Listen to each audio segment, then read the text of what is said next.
Bonjour Edith, Edith Golvetter, merci d'accueillir le village systémique chez toi. Hein. C'est très sympa pour nous parler un peu de ton histoire et de ta rencontre avec la systémique. Est-ce que tu peux nous parler un peu de cette histoire-là? Alors j'ai terminé mes études de psychologie en fin 70. Je voulais devenir psychanalyste. C'était mon rêve. Je connaissais rien d'autre. J'ai commencé à travailler dans un contexte, ou dans deux contextes, d'ailleurs en partie bénévolement au début parce qu'il n'y avait pas plus d'ouverture professionnelle qu'aujourd'hui. Donc dans des équipes où l'outil analytique était fort mis en valeur. C'était au centre de santé mentale de l'ULB, qui était rue Béliard à l'époque, qui aujourd'hui est ailleurs, mais ça s'appelle Psycho-Béliard, mais il était rue Béliard, et c'était au service de médecine psychosomatique à l'hôpital Saint-Pierre, et donc j'étais supervisée par des analystes, et je n'avais pas encore assez d'argent pour me payer une analyse didactique. C'est ça que je voulais faire. Je voulais faire une analyse didactique pour devenir psychanalyste.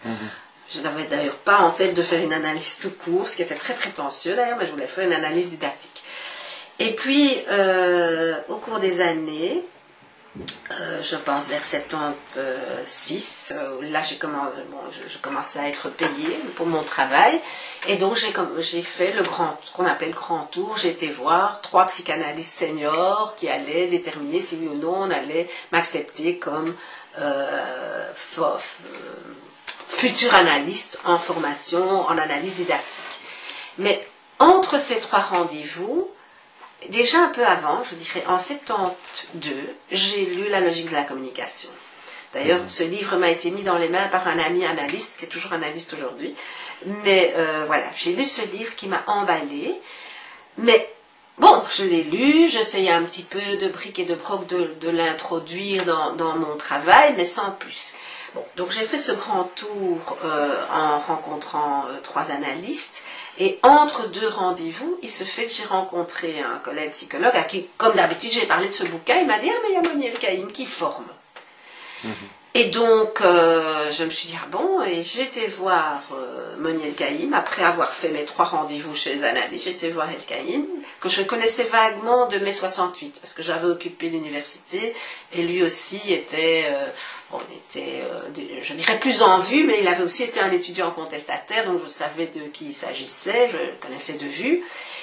Et il venait de commencer un groupe de formation. Je lui ai demandé si je pouvais en faire partie, et voilà. Il m'a pris, c'était son 2e groupe, il avait 2 groupes en parallèle, et je suis entrée là-dedans. Et à partir du moment où je suis rentrée dans ce groupe de formation, j'ai abandonné l'idée de l'analyse. C'était très intéressant. En fait, j'ai reçu la réponse du groupe analytique qui m'a dit « Écoutez, oui, vous pourriez faire une analyse didactique, mais on a un problème, il faut que vous y réfléchissiez. On ne sent pas que vous avez envie de faire une analyse, on sent que vous avez envie de devenir analyste. » Et j'ai dit oui, je vais réfléchir, et puis ça a été tout réfléchi, j'ai bifurqué vers la systémique. Et donc, à partir de 76, j'ai commencé ma formation chez Moni. Qu'est-ce qui t'a séduit dans la systémique au tout début?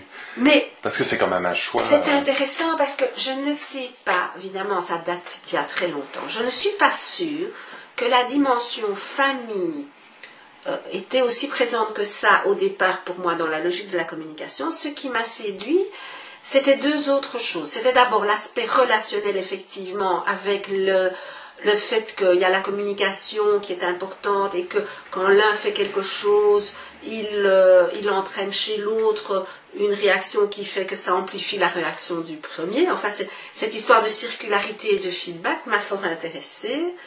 Cette histoire à l'époque aussi de position haute et position basse, et ce sentiment que les analystes, en tout cas c'était comme ça que je l'ai perçu à l'époque, se mettaient toujours en position haute, et que bon, il y a eu des choses comme ça.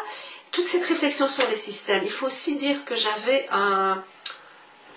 une base scientifique. Parce qu'avant de faire la psycho, j'ai quand même fait 1 an de physique. J'étais une matheuse, moi, avant. Et donc, le côté un peu l'axiomatique, la communication, ça m'a séduit, ces trucs-là. Et puis, il y a eu encore un autre truc qui s'est passé, c'est que mon mari travaillait chez Prigogine, Et j'ai commencé à discuter avec lui de ça et je me suis rendu compte qu'on était sur des mêmes domaines connexes et que du coup on amplifiait des choses aussi dans la discussion. Et tout ça a fait que mon intérêt a grandi. Mais je ne pense pas que j'avais vraiment une idée aussi claire que ça de ce qu'était la thérapie familiale quand j'ai commencé la formation. Mais dans ma première année de formation chez Moni, j'ai très vite pris conscience de la dimension familiale et ça m'a encore séduit plus, je dirais. Donc voilà. Et là, ta première année avec Moni El-Kaïm, c'est en quelle année à peu près? Mais c'était pas en 76, c'était en 78, je pense. C'est les tout débuts. 78, 79, voilà. Parce que je suis partie, alors j'ai fait 1 an chez El-Kaïm, qui faisait à l'époque des formations de 2 ans. Et j'ai fait 1 an, et puis au bout d'1 an, je suis partie aux États-Unis, parce que mon mari devait faire un postdoctorat à Berkeley. Et Berkeley, j'en ai discuté avec Moni, il m'a dit, mais tu sais, c'est tout près de Palo Alto. Effectivement, sur la carte, c'était en centimètres. Bon, ça faisait 1h30 de voiture. Mais donc, j'ai écrit à Carlos Lusky, qui à l'époque dirigeait le MRI à Palo Alto. Et j'ai été faire 1 an de formation à Palo Alto. Donc, j'y allais toutes les semaines. C'était sur une année à l'époque la formation. Donc, j'ai été chez Carlos Lusky. Et j'ai aussi tiré tout ce que je pouvais de Palo Alto. C'est-à-dire que c'était une formation où il y avait Carlos Lusky, mais il y avait aussi des modules gérés par Vaslavik, par Wickland et Fish, par Linsegal. Enfin, donc il y avait plusieurs choses. Et puis, il y avait aussi des invités qui venaient faire 2-3 jours. Ceux-ci dont j'ai vu, Whitaker, j'ai vu tous ces gens à partir de Palo Alto. Et en fait, j'ai terminé, après 1 an à Palo Alto, j'ai couronné ça par une formation d'été de 6 semaines intensives chez Minuchin à Philadelphie. Qui faisait ça s'appelait des summer practicum, enfin c'était un truc d'été où on voyait des familles tous les jours, on était supervisés, on était pendant 6 semaines. Parmi tous ces grands de la systémique, enfin très connus quand même, est-ce que tu as des préférences Alors Lusky pour moi est un type extraordinaire. Je veux dire que Vaslavik Vaslavik est intéressant à lire, c'est un nom connu, mais il n'a pas eu le même impact sur moi que Lusky. Lusky est un magicien de la thérapie. Bon, il y a Moni aussi, j'oublie, parce que je suis aux États-Unis là, mais Moni pour moi est resté un magicien de la thérapie. Et je pense que Lusky aussi, c'était une... Et ceci dit, Minuchin m'a aussi beaucoup intéressé. Parce que je trouve que quand on l'écoute, quand on lit sa théorie, on peut se dire c'est un peu carré, un peu simpliste. Mais comme thérapeute, il est 1000 fois plus riche. Comme toujours, les théories, les modèles sont réducteurs par rapport à la richesse des gens. Donc là, j'ai été aussi très impressionnée. Donc je mettrais Moni, Lusky et Minuchin certainement au-dessus dans les dieux. Voilà. Tu as une anecdote peut-être avec Minuchin ou Lusky? Oui, j'ai une anecdote avec Minuchin. J'ai une anecdote qui était que Minuchin impressionnait beaucoup le groupe. Donc on était 21 et on était subdivisés en 3-4 groupes de 6-7 personnes avec un superviseur chacun de nous, mais on avait des réunions globales tous ensemble, et puis pour voir les familles, on était subdivisés avec nos superviseurs. Et puis il y avait 2-3 journées qui étaient consacrées à montrer à Minuchin une bande vidéo du travail qu'on avait fait sur place, donc c'était à la Child Guidance Clinic à Philadelphie, pour avoir son feedback sur notre style. Alors évidemment, on était tous un peu impressionnés, mais il y avait, je me rappelle, une fille qui avait particulièrement la trouille. Et au contraire de nous qui avons, enfin tous les autres, nous avons plutôt montré un morceau de bande où on se posait une question, on voulait en même temps une supervision pour en profiter. Elle a montré un petit fragment qui était un fragment structural parfait. Et elle lui montre ça, et il dit, c'est très bien, au suivant. Et elle était frustrée, elle dit, mais c'est tout? Alors que pour tous les autres, il avait questionné, développé, commenté, ça durait 3/4 d'heure par personne, et elle, c'était ça.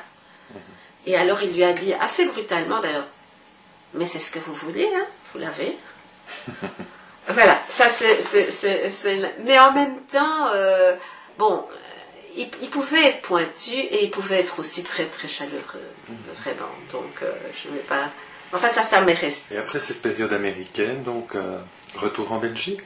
Retour en Belgique, oui, donc ça a duré une grosse année, 1 an et demi, l'Amérique, et puis retour en Belgique, où bon, je suis retournée à l'hôpital Saint-Pierre, où j'ai dit à mon chef de service qui me faisait aussi faire encore du testing, qui était en partie ce que je faisais dans le service de médecine psychosomatique, à part les thérapies, je lui ai dit, écoutez, je vais partir du service. Et pourquoi, me dit-elle, parce qu'elle m'aimait beaucoup. Je lui dis parce que j'en ai marre des tests, et puis parce que je vais faire plus que de la systémique. Peut-être que j'ai subi un lavage de cerveau, mais je ne veux plus faire que ça. Et je trouve que ce chef de service a été extraordinaire, c'est Simone Duret-Cosens, c'est la maman d'Isabelle Duret d'ailleurs, et je lui rends hommage ici, c'est qu'elle m'a dit, mais il n'y a pas de problème, vous prenez mon bureau quand je ne suis pas là, qui était le plus grand bureau du service avec les fauteuils, alors qu'on avait des petits KGB sinon, et vous recevez des familles, pas de problème, et vous développez ça. Et c'est aussi grâce à elle que j'ai développé ma première formation à l'hôpital Saint-Pierre. Donc, alors qu'elle n'était pas du tout systémicienne, c'était une psychiatre qui sortait d'une école plus classique, mais qui était très ouverte à des tas d'orientations analytiques, transactionnelles, etc., et qui s'est ouverte à la systémique par après. Et donc voilà. Et puis, bon, entre-temps, pendant mon séjour aux États-Unis, Moni El-Kaïm avait créé l'Institut d'études de la famille et des systèmes humains, qui était en fait un nom. Il n'y avait pas de locaux, et c'était un nom qu'il avait créé pour soutenir les cahiers critiques. Le premier numéro des cahiers critiques, qui était l'émanation. Ça s'est créé pendant que j'étais aux États-Unis, parce qu'en 79, fin 79, j'étais aux États-Unis, mais j'étais associée à ça. J'étais associée à... Donc il m'a écrit, il m'a dit, donc j'ai été d'emblée associée, et quand je suis revenue en Belgique, j'ai été associée, mais je ne participais pas activement. On peut voir, c'est que le sigle de l'Institut apparaît sur le cahier numéro 3, le petit rond. Alors il faut savoir que donc ce sigle a été créé à l'occasion du premier congrès de thérapie familiale internationale que nous avons organisé, et là on l'a fait donc tout notre petit groupe de l'Institut en 81. Hein? Et c'est en 81 que le sigle alors a été créé. C'est-à-dire que, voilà. Et donc, alors moi j'ai été associée au cahier beaucoup plus tard, parce qu'il faut dire que ces cahiers ont eu un premier éditeur qui était Gamma, puis un deuxième éditeur qui était quelqu'un à Toulouse, pas RS, mais une autre maison dont je n'ai plus le nom en tête. Et puis, en fait, cette maison de Toulouse a décidé de ne plus publier de revue, et donc il n'y a pas eu de cahier pendant 1 an ou 2. Et en 96, plein de gens nous disaient, c'est dommage, il faut recréer les cahiers. Donc j'en ai parlé à Moni. Moni m'a dit, écoute, trouve-toi un éditeur, mais je te préviens, si tu veux que les cahiers renaissent, tu dois t'en occuper. Et j'ai dit oui de façon très insouciante et sans me rendre compte du tout de ce que ça impliquait. Et j'ai trouvé donc The Book qui m'a ouvert les portes. Donc depuis 96, ça fait maintenant 11 ans, on sort 2 numéros par an. Donc je suis devenue rédactrice en chef et je m'en occupe pratiquement de A à Z. Et c'est un boulot que j'adore, mais qui est extrêmement lourd, mais que j'aime aussi. Oui. Le deuil impossible. Oui. Famille et tiers pesant. Oui. C'est paru en 1999. Oui. C'est d'abord paru effectivement chez ESF en 99. Et puis quand ESF a... Bon, d'abord il a été épuisé, enfin, ESF a vendu tous les livres, et en plus a décidé à un moment d'arrêter la collection Psy.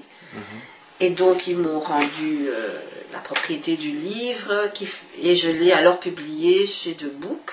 Entre-temps, ESF s'est remis a repris la collection qu'elle avait abandonnée. C'est de nouveau Philippe Caillé d'ailleurs qui la dirige. Et ils m'ont sollicité, mais j'ai dit c'est trop tard. et je l'ai publié dans la collection que je dirige aussi, parce que je dirige une autre collection. Donc je peux montrer aussi le premier exemplaire si on veut, mais bon, Oui. celui-ci, j'ai le premier exemplaire là, si c'est... Non, mais c'est très bien, oui. C'est celui-là que... Et donc, et cette collection, j'ai demandé d'ailleurs au même dessinateur qui a fait notre sigle de dessiner le logo de la collection, parce que tous les livres ont le même logo mais de couleurs différentes.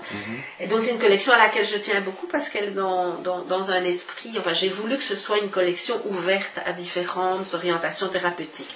Donc elle s'appelle Carrefour des psychothérapies. Donc il y a des livres aussi bien d'orientation comportementale, musicothérapie, gestalt qui ont paru. Ceci dit, il y a aussi des livres plus thérapie familiale, plus dans l'orientation systémique, et bientôt vont sortir un livre de Selvigny, un livre de Nice et un livre d'Andolfi par exemple. Donc, ce sont 3 Italiens dans le domaine, quoi. Alors, est-ce que tu peux nous parler un peu de la notion de tiers pesant pour les utilisateurs du village systémique qui ne connaîtraient pas cette notion?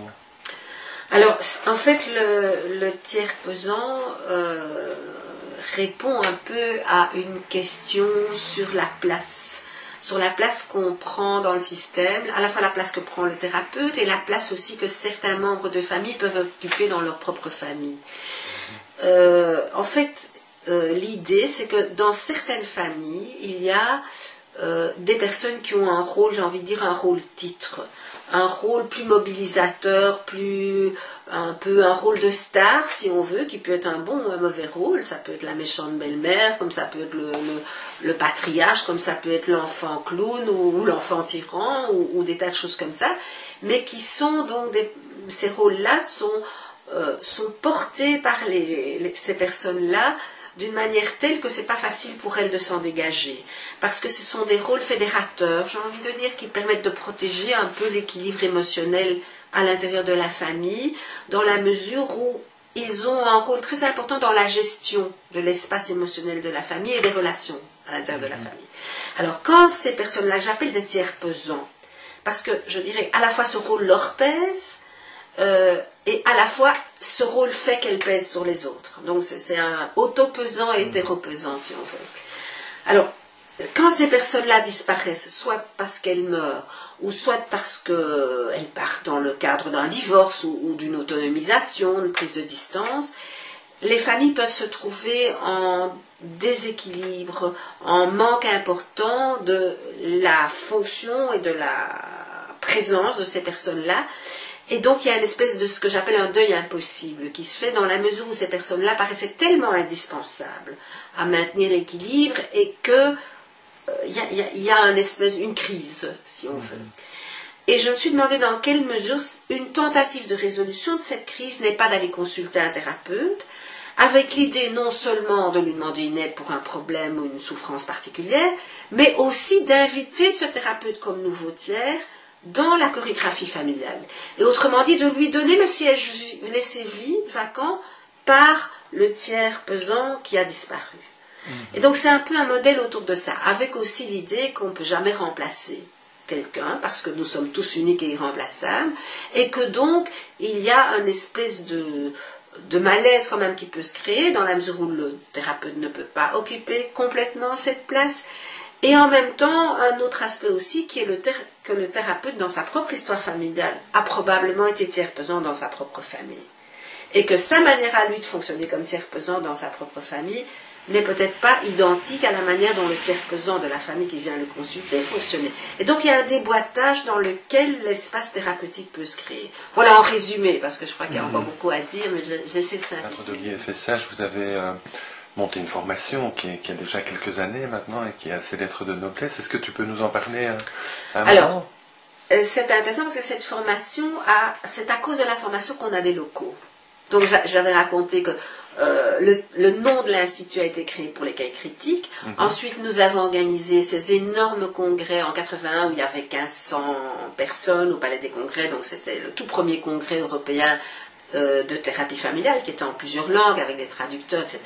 Auxquels sont venus tous les grands, Whittaker, Bohen, Minuchin, Selvigny, Chelly, tous ces gens sont venus, Cooper et Lenk, oui, les antipsychiatres aussi. Enfin, c'était vraiment c'était un événement extraordinaire. Je dois dire, c'était parce qu'on se sent... Comment? Fondateur aussi. Oui, et on se sentait un peu pionnier de tout ça. Enfin, et on était un petit groupe, hein, on était... Il n'y avait pas eu un congrès en 75 Là, il y avait... Non, il y a eu un congrès d'antipsychiatrie à Bertry. Mais auquel moi j'ai pas été. Il y a eu aussi le congrès et puis il y a eu aussi le truc d'alternative à la psychiatrie, le congrès en 71, mais moi je vivais à l'étranger à ce moment-là. Il y a eu d'autres, mais en tout cas thérapie familiale, ça c'était le tout premier. 81. Et alors en 83 il y a eu le second, et à l'occasion de ce congrès, un peu avant, étant donné que j'avais commencé à former, que Geneviève Plateau formait de son côté. Enfin, on était plusieurs à former dans notre petit groupe. Je proposais à Meunier El Kaïm de faire un modèle maison de formation, c'est-à-dire de former ensemble et donc de donner à cet institut une espèce de consistance plus continue dans le temps et pas seulement ponctuelle à l'occasion de congrès ou de 2-3 numéros de revues par an, mais de donner une vie continue. Et donc j'ai eu l'accord de du groupe, et donc j'ai cherché les tout premiers locaux qu'on a occupés, et c'est pour la formation qu'on a créé les locaux. Donc on est un système un peu qui fonctionne peut-être pas dans le même sens que d'autres, et donc on a créé les locaux pour la formation. En 83, nous formons depuis 83. Et donc nous avons une formation de groupe. Au départ, il y avait Manuel Caïm, moi-même, Jacques Makers, Alain Marteau, Geneviève Plateau et Romano Sandariato. Bon. Et moi j'ai dirigé cette formation. Alors qu'est-ce que ça veut dire diriger? Il n'y avait pas à proprement parler une hiérarchie, mais comme c'est moi qui voulais la créer, je l'ai organisée, c'est-à-dire que je voyais les candidats, j'ai cherché les locaux, enfin c'est ça, mais je ne peux pas dire, je n'ai jamais dirigé la manière dont les autres membres de l'équipe de formation forment. On s'est mis d'accord tous ensemble sur le fait que chacun de nous avait des spécificités qu'on a apportées. Ce qu'on a décidé, c'est que moi j'occupais effectivement la moitié de cette formation, donc je suis vraiment la personne principale, pas en termes de compétences, mais en termes j'ai envie de dire la colonne vertébrale. C'est pour ne pas créer une formation en module. C'était ça l'idée. Et les autres formateurs interviennent chaque année un certain nombre de journées. Donc voilà. Alors au fil du temps, Romano Sandariato est parti, et puis beaucoup plus tard, Dominique Pardoun nous a rejoints pour faire une journée sur la psychiatrie pure. Mais voilà, mais sinon, les 5 autres, nous sommes là depuis le départ. Quelle serait la spécificité ou la singularité de la formation de l'IEFSH? Alors, je pense qu'il y a des singularités qui sont aussi liées à qui nous sommes, forcément. Bon, bien sûr, il y a les bases théoriques, ça, je dirais ne sont peut-être pas originales, enfin on essaye de tout couvrir, enfin toutes les écoles, et il faut dire que nous sommes, de par tous ces congrès qu'on a organisés, etc., nous connaissons la plupart des pionniers. Moi j'ai fait des formations chez certains d'entre eux, les autres aussi, donc nous connaissons tous ces pionniers, donc nous en parlons d'une façon vivante, voilà, et ils nous ont imprégnés. Nous reconnaissons dans une filiation, nous avons aussi une transmission de ces gens-là. Mais ça, peut-être que d'autres peuvent aussi, même s'ils ont commencé après, mais bon, ils se reconnaissent aussi cette filiation-là. Alors, il y a certainement aussi le rapport qu'il y a eu avec Prigogine, quand même, où il y a eu beaucoup de choses, toute la question des singularités, des bifurcations qui nous sont venues de là, et qui ont été reprises par d'autres groupes et d'autres formations, mais qui nous ont été spécifiques dans la mesure où quelque part, Prigogine a été au départ proche parce que par l'entremise de mon mari, et puis ayant rencontré Meunier, ils sont devenus très très unis, très amis tous les deux, ils avaient des points de ressemblance tous les deux, et voilà, donc il y a eu ça. Et puis, il y a tout l'aspect du travail sur les résonances, qui est évidemment tout l'apport de Meunier El Kaïm. Il y a le travail qu'on fait sur les familles d'origine. Mais je dirais maintenant, ce qui est peut-être très spécifique à nous, c'est 2 choses, à savoir l'indépendance de tous les formateurs, et je vais y revenir, et le fait que tout se fait en groupe. Alors, l'indépendance des formateurs, Ça veut dire que chacun de nous, dans la formation, nous sommes vraiment maîtres de la manière dont nous formons dans les journées. Ça veut dire que parce que nous nous faisons confiance. Je veux dire, il ne me viendrait pas à l'idée de demander à un autre formateur qu'est-ce que tu fais maintenant, sauf par intérêt. Parce que c'est vrai que nous avons évolué au cours du temps et que nous ne formons pas de la même façon qu'il y a des années. Donc, mais ce n'est pas du tout dans un esprit de contrôle. C'est plus de l'articulation. C'est plus de l'articulation, mais même, je dirais qu'il se peut qu'un même thème soit abordé par deux formateurs et de deux manières différentes. Je pense entre autres les thèmes au niveau de la justice, la place du juge par rapport aux familles, etc. Je sais qu'on a des formateurs dans notre groupe qui abordent les choses différemment. Et c'est très riche pour nos étudiants. Nous ne voulons pas avoir une voix unique. Et nous avons un tronc commun qui est les résonances. Nous sortons tous un peu, nous avons tous été formés en partie par Moni. Donc, on a ça. Mais nous avons développé nos cartes spécifiques qui peuvent, elles, s'écarter. Et elles coexistent. Et parfois même en parallèle, et au fond, ceux qui ont à faire le lien, c'est les étudiants. Enfin, les étudiants ou les stagiaires, parce que nous ne prenons que des professionnels. Donc, les gens en formation, c'est à eux à faire les liens, ou à la limite à prendre des ressources dans les différences. Et construire leur style propre. Voilà. Et nous avons peu de réunions entre nous sur l'évolution des groupes de formation. Sauf quand il y a un problème particulier, mais sinon... nous sommes un groupe qui existe depuis de nombreuses années, c'est quand même à retenir parce que ce n'est pas le cas dans toutes les institutions. Enfin, ça fait 36 ans pour les 5 que j'ai cités. Mais je pense qu'en même temps, c'est parce que c'est un groupe indépendant. Nous sommes très indépendants. Et par exemple, nous n'avons pas encore dans notre institut, peut-être qu'on aura un jour, mais nos pratiques de famille. Nous sommes tous des praticiens. Donc, il n'y a personne qui est un enseignant pur et dur. Tous, nous avons nos pratiques. Mais, Jacques Lemakers pratique à Namur, Geneviève Plateau pratique dans un centre de santé mentale à Béliard, à part le privé, Alain Marteau dans des centres de santé mentale de Bruxelles, moi à l'hôpital Erasme maintenant, Moniel Caïm chez lui en privé. Enfin, je veux dire, nous ne faisons pas de cothérapie. Non plus, notre modèle est très peu centré sur la cothérapie. Nous sommes très indépendants, quelque part. Nous sommes très indépendants, et je pense que cette indépendance et donc cette relative distance a maintenu la cohésion aussi. C'est un double mouvement. Et ça, je crois que ça nous est très spécifique. Qui fait que parfois, on ne sait même pas ce que l'autre est en train de faire, où il est. Mais n'empêche que nous avons un réseau, le téléphone marche pas mal entre nous, et le filet tient. Il y a un maillage entre nous qui fait qu'on fait quand même une famille. Mais une famille distante. Voilà. Alors, donc ça c'est un aspect. L'autre aspect, c'est que nous n'avons pas, dans nos formations, nous ne faisons pas de supervision ni individuelle ni en sous-groupe. Parce que je considère, et je pense que mes collègues sont d'accord, puisqu'ils fonctionnent là-dedans aussi, que l'idée c'est de former les gens à pratiquer, à penser, à analyser en termes systémiques, quel que soit le champ de contraintes dans lequel on est.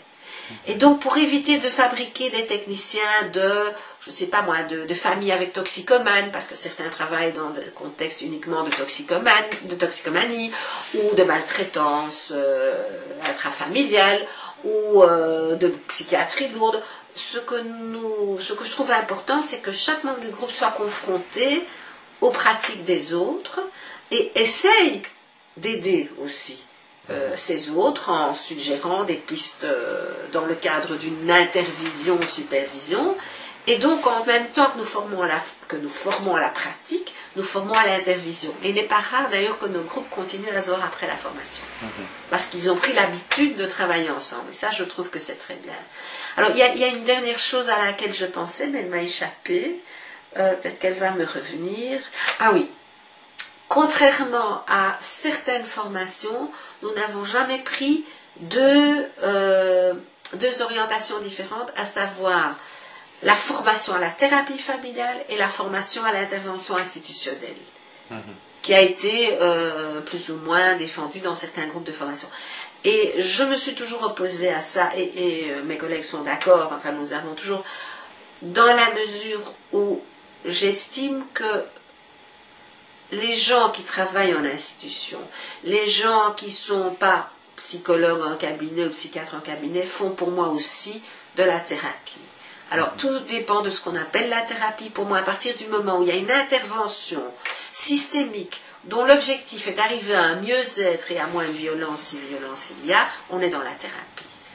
Et donc, je ne vois pas pourquoi il faut séparer. Alors, l'institution, effectivement, est un champ de contraintes, mais la grand-mère d'une famille vue en privé, ou le médecin de famille aussi, qui malgré tout pousse à la thérapie, c'est aussi partie du champ de contraintes. Je ne vois pas pourquoi, à partir du moment où c'est l'institution, ça doit être mis à part. Quand on travaille en privé, on a à la limite sa propre famille qui joue le rôle de l'institution, ne fût-ce que pour les heures de travail, enfin, la manière dont on gère son horaire, la manière dont on gère ses honoraires. Donc, je ne vois pas pourquoi l'institution et les gens qui travaillent en institution recevraient une formation à part. Pour moi, ça entre dans la même conception de la systémique, qui est spécifique pour chaque personne, mais je ne mettrai pas à part ceux qui travaillent en institution. Donc ça, c'est aussi un aspect particulier de nos formations. C'est un personnage, je dirais, qui a beaucoup de charisme. J'ai un jour été voir des films qu'on redonnait sur des documentaires qui avaient été tournés en 68, et on le voyait parler en disant « Camarade, camarade, camarade, écoutez-moi ». Et ça ressemblait à ce qu'aujourd'hui on entend « Chers amis, écoutez-moi ». Dans ces conférences, oui. Oui. Et je pense que c'est quelqu'un qui a, d'abord, qui a une force de conviction, déjà personnelle, qui est en perpétuelle recherche, et c'est un esprit en ébullition. Je veux dire qu'il ne se passe pas, quand on discute avec lui, un moment où il n'est pas en train d'évoquer une nouvelle idée qu'il a eue. Je trouve que c'est quelqu'un qui est stimulant sur le plan intellectuel de façon extraordinaire. Et il a aussi ceci qui est très agréable pour les interlocuteurs, c'est que quand on lui dit une idée, non seulement il vous dit que c'est une bonne idée, mais il vous la redit pour bien vous montrer qu'il l'a comprise, mais il vous le dit en l'enrichissant de 1000 manières. À la limite, vous y retrouvez plus vos petits, mais vous êtes tout à fait flatté d'avoir une idée aussi riche que celle qu'il présente comme étant la vôtre, et qu'il a développée bien au-delà de ce qu'on a fait. Moi, ça m'a toujours frappé. Je lui dis un truc, il me dit « Ah oui, c'est très brillant ce que tu dis, parce que si je comprends bien, tu dis ceci, ceci, ceci et cela. C'est beaucoup plus que ce que j'ai dit. » Et on est partagé entre l'envie de lui dire « Mais écoute, non, moi c'était beaucoup plus petit, plus restreint. » Et en même temps, l'espèce de fierté de voir tout ce qu'il y avait dans cette idée dont on ne se rendait absolument pas compte, hein, il faut bien le dire.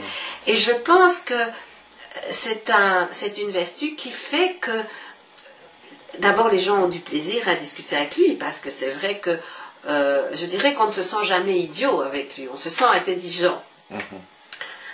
Plus intelligent qu'on est d'ailleurs, hein, à mon avis. Enfin, souvent, je me dis, il a, lui, habillé et enrichi très fort l'idée. Et en même temps, je trouve ça fascinant et je trouve ça intéressant, je ne m'ennuie jamais avec lui. Et en plus, il a une chaleur certaine, je trouve que, je pense qu'on peut être, on peut être fier et d'avoir un ami comme ça. Enfin, pour moi, je le considère comme un frère. Au départ, c'était un formateur, bon, tout au début, maintenant c'est devenu un frère, et c'est un frère compagnon de route depuis longtemps, et voilà, c'est quelqu'un sur qui je sais que je peux compter, et qui ne s'arrête jamais d'avancer. On peut être parfois fatigué, mais lui, même quand il est fatigué, il continue, quoi. Et de Jacques Plumakers, qu'est-ce que tu pourrais nous dire, parce que c'est aussi un bonhomme que tu connais depuis Jacques Macaire, je l'ai connu en fait, quand je suis rentrée des États-Unis, donc en 80, enfin c'était fin 80, presque 81. En fait, je cherchais du travail parce que j'avais gardé mon poste à l'hôpital Saint-Pierre, mais par contre, au secteur de Saint-Gilles où je travaillais avant de partir, on m'avait dit non, un an de congé sans solde, à ce moment-ci dans l'équipe, on ne vous donne pas. Donc, j'avais perdu mon poste. Et Moni El-Kaïm m'a dit, ben, va voir à la Gerbe. Et donc, j'étais voir à la Gerbe, je connaissais ni la Gerbe puisque je venais des États-Unis et que en plus au début de l'antipsychiatrie, moi j'avais lu beaucoup les antipsychiatres, mais je ne savais pas que la Gerbe avait un rapport avec l'antipsychiatrie parce que j'ai vécu à l'étranger avant aussi, donc je n'ai pas connu ces périodes-là. Donc j'ai été voir Jacques Macaire sans le connaître, avec pour lui cette étiquette que Moni lui avait donnée, ou cette carte de visite que Moni lui avait dit, c'est une thérapeute familiale, bien formée, prends-la, etc. Bon. Et donc j'ai commencé à connaître Jacques Macaire dans le cadre de la Gerbe. Et je trouvais que c'était quelqu'un qui avait une sensibilité sociale extrêmement poussée, qui avait aussi une forme de simplicité, de fausse simplicité. Enfin, j'ai envie de dire, quelqu'un qui, contrairement à Moni, qui est un feu d'artifice, je dirais que Jacques Macaire avait plus de discrétion. Ce qui ne veut pas dire qu'il n'y avait pas d'idée, mais il fallait être plus attentif.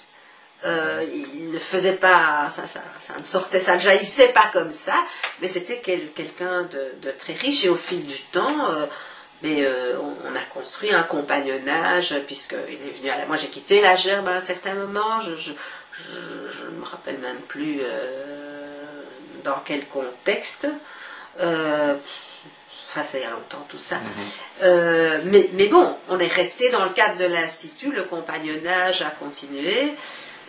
Et c'est vrai que je dirais que dans notre groupe de l'Institut, il y a le trio central, c'est Moni El-Kaïm, Jacques Macaire, c'est moi, quoi. C'est clair que on est des compagnons de route quelque part. Mais encore une fois, avec ces espèces de distance et d'autonomie qui font qu'on a chacun nos réseaux, et voilà, quoi. On a été compagnons dans la création du groupement belge des formateurs, qui a donné lieu beaucoup plus tard à naissance à la BIPS, dans le réseau européen de thérapie familiale qui s'est créé en 83 et qui a donné naissance à EFTA en 1991. Tout ça, c'est notre trio, hein. Moni, Jacques Macaire, c'est moi-même, qui avons été un peu au centre de la création de ces choses-là. Je pense que Moni était le moteur principal, certainement, mais Jacques Macaire et moi-même avons impulsé, tout à fait collaboré à ça, et activement. Moi, j'ai quitté le conseil d'administration d'EFTA il y a 2-3 ans, parce que j'avais trop de travail, et avec les cahiers critiques, les bouquins, mais Jacques Macaire et Moni continuent, et c'est vrai que moi j'avais été là depuis le début aussi, c'est parce que je voulais arrêter à un moment donné. Il n'a pas dit que je ne reviendrai pas plus tard, mais en tout cas pas pour l'instant. Lors d'une conférence à Paris, à la Sorbonne, où j'ai vu Moni El-Kaïm aussi pour l'Institut Gregory Bateson, et où Jacques Macaire se trouvait, j'entendais dire un intervenant américain qui venait du MRI, je ne reviens plus sur son nom, mais bon, peu importe, qui disait que maintenant la systémique, si elle continuait d'évoluer, c'était surtout en Europe. Est-ce que tu es d'accord? Moi, je le dis depuis très longtemps, c'est clair, c'est clair. Moi, je voudrais dire que quand j'étais, même à Palo Alto en 80, à part Slutsky, les autres ne m'ont pas du tout impressionné. C'était des grands noms, mais pour moi, la thérapie brève, parce que Palo Alto s'est orienté thérapie brève, et puis il y a eu de Chazin, etc., c'est intéressant, mais c'est pas innovant, et moi je pense que depuis certainement 25 ans, l'enrichissement du domaine systémique vient de l'Europe. Ça, je suis tout à fait d'accord avec ça.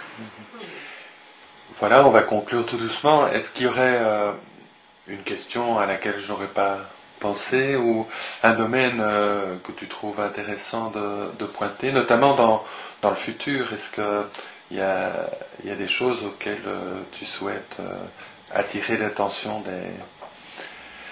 des utilisateurs du village systémique?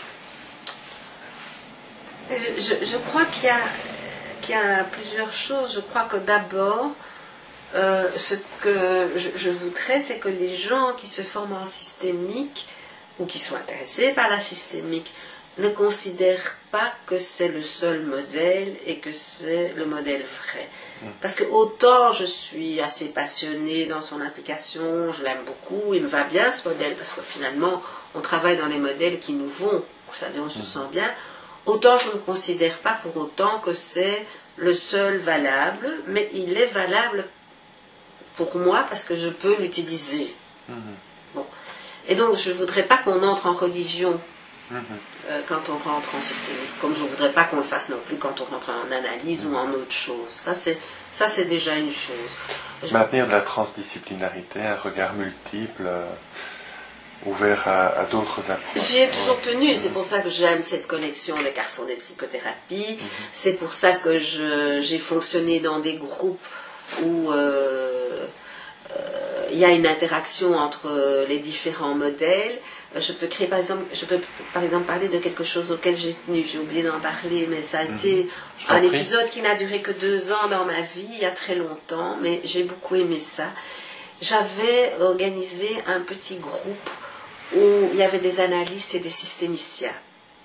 Il y avait comme systémicien Romano Sandariato et moi, et comme analyste à l'époque, il y avait Michel Soury, Jean-Pierre Pirot, et Henri Bucchi et Matteau. Bon. Pendant la première année, nous avons étudié les 5 psychanalyses de Freud sous un angle systémique. Donc nous avons eu 5 réunions par an, et nous avons lu, alors les analystes étaient très étonnés, nous on lisait ça, on faisait le génogramme, on tirait des hypothèses, etc. C'était passionnant. Passionnant. Entre autres, le cas du petit Hans, c'est passionnant. Parce qu'en plus, il s'agissait d'une histoire où c'est le père du petit Hans qui parle à Freud, le père qui est en formation chez Freud, qui parle de son fils et qui en même temps disqualifie la mère de son fils dont il se séparera après. Donc il y a toute une histoire avec Freud, cet homme, le père, la mère et le fils, qu'on peut analyser au niveau du... Donc c'était passionnant. Et puis l'année suivante, j'ai dit, écoutez, on va faire en systémique, on ne va pas lire, vous allez venir derrière le miroir Santin. Et donc j'étais à Saint-Pierre à l'époque, donc le groupe est venu derrière le miroir Santin, on faisait ça le soir en dehors des heures de consultation habituelles, mais j'avais une famille qui était prête, qui venait de loin, une famille qui venait de Liège, ça les arrangeait très bien de venir à 7h ou à 8h du soir, je ne me rappelle plus, on faisait de 8 à 10, donc voilà. Mais ce qui a étonné le groupe, surtout les analystes, Romano Sandariato était tout à fait au parfum, mais j'ai dit, mais à partir du moment où vous êtes derrière le miroir Santin, vous faites partie du système thérapeutique, donc je fais des interruptions de séance, je viens vous demander de m'aider, vous n'êtes pas des observateurs, vous faites partie. Et donc on a fait cette expérience, donc on a suivi cette famille, il y a eu aussi des séances, donc il y a eu un suivi, je ne sais plus de combien de séances, ça remonte à je crois qu'on a fait ça en 86, quelque chose comme ça. Mais ça a été un moment passionnant, passionnant. Et c'est ça que j'aime bien. Ce matin, j'étais à une réunion sur l'éthique où il y avait des analystes, des bioénergéticiens, PNL, où on était plusieurs, moi comme systémicienne, où on a interagi autour de nos façons de voir l'éthique en psychothérapie. Donc ça, moi je trouve que c'est... Je ne suis pas pour nécessairement une intégration qui veut dire faire de tout et rien, mais je suis beaucoup pour la rencontre et la confrontation entre les tenants de modèles, pas une rencontre et une confrontation agressive avec dans le sens de chercher qui est le meilleur ou quel est le modèle qui est le meilleur, mais beaucoup plus pour comprendre ce qui différencie et ce qui unit, et puis pour essayer d'approcher petit à petit l'essence même de la thérapie, quel que soit le modèle. Et ça, moi je trouve ça passionnant. Voilà. Autre chose qui te semble, par rapport au futur, donc les cahiers critiques continuent. Les cahiers critiques continuent tant que je suis en vie. La formation de de l'IEFSH aussi. Oui. Il y a d'autres formations que... Oui, moi je participe à d'autres Voilà, formations. à l'ULB notamment. Oui, à l'ULB, mais c'est pas une formation à la thérapie. À l'ULB, c'est une formation continue à la clinique psychothérapeutique, mais ça veut dire qu'ils sensibilisent les gens à l'outil systémique.